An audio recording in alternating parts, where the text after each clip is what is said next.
ஏசு கிறிஸ்து தேவாலயத்துக்கு வந்துட்டு எல்லா அந்த பிஸ்னஸ் பண்ணுறவங்க எல்லாரையும் அடித்து நொறுக்கிறாரு, விரட்டி விட்டுறாரு.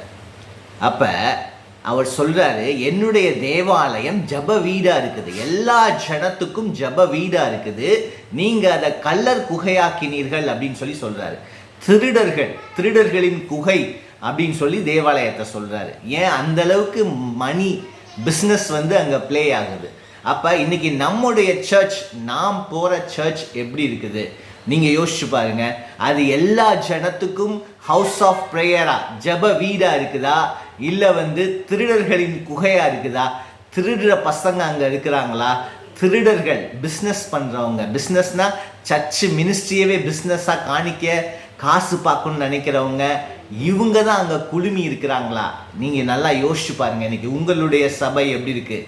சபை சுத்திகரிக்கப்பட வேண்டும், திருடர்கள் அகற்றப்பட வேண்டும், எல்லா ஜனத்துக்கும் ஜப ஆலயமாக சபை இருக்கணும். God bless you. Bye bye.